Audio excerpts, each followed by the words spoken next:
Synovial joints allow the body a tremendous range of motion. And these movements are produced by the skeletal muscles that contract on different sides of that synovial joint. Movements at synovial joints tend to be described in reference to three anatomical planes, that is, the transverse plane, the frontal plane, and the sagittal plane. Gliding movements, or non-axial movements, occur when two bones slide over one another, but the angles between the bones do not change to any significant degree during that movement. Uniaxial synovial joints, on the other hand, allow for movement in a single anatomical plane, that is, the transverse plane, the frontal plane, or the sagittal plane, whereas biaxial joints allow for motion in any two of those anatomical planes. Multiaxial or triaxial synovial joints are capable of producing movement about all three of those anatomical planes. So in this segment, we're going to take a look at some examples of movement at synovial joints. So the table on the left provides a good but incomplete summary of the movements that synovial joints are capable of. We're going to look at all of these movements in addition to some special movements at synovial joints. First up are the gliding movements, and gliding movements occur between the carpal or the wrist bones, or between the tarsal or the ankle bones. So these bones have relatively flat surfaces that promote the sliding or the non-axial gliding of the two bones across one another during that particular movement. So there's no change in angle between the two bones involved in gliding movements. Axial movements, on the other hand, can occur along one or several anatomical planes, and one such plane is the frontal or the coronal plane.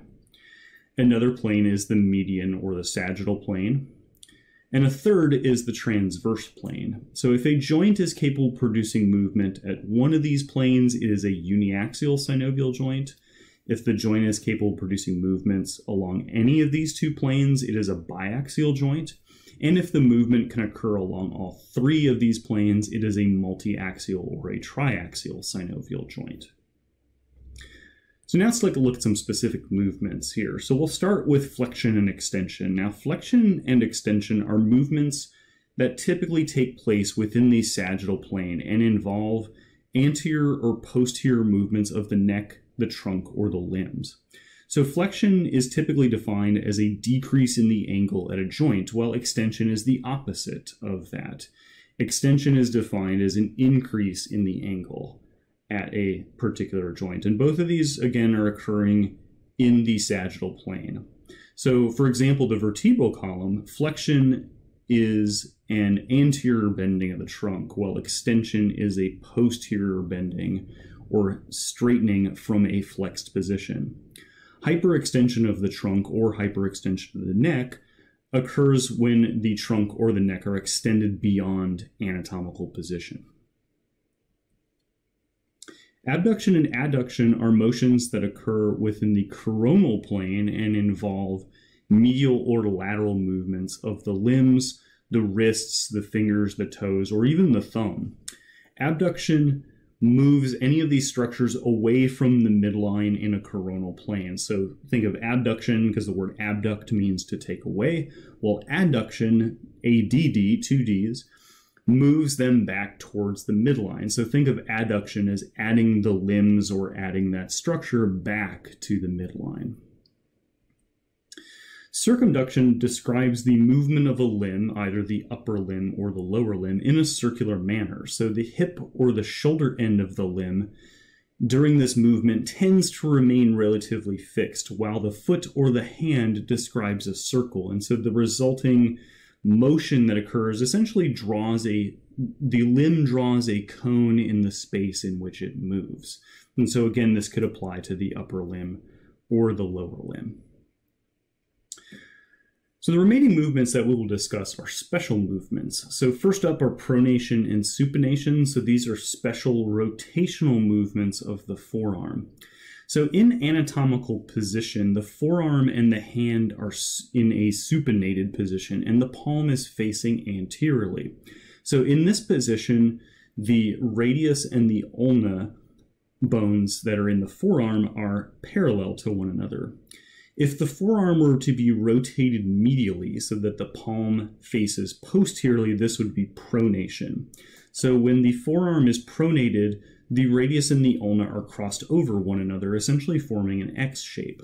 So from this pronated position, a lateral rotation of the forearm would return the forearm back to a supinated position in which the ulna and the radius are parallel to one another and the palm is facing anteriorly again. Dorsiflexion and plantar flexion are movements that occur at the ankle joint. So lifting the front of the foot so that the top of the foot approaches the shin is described as dorsiflexion, whereas plantar flexion occurs when the top or the superior surface of the foot moves away from the shin, pointing the toes into the ground and lifting the heel.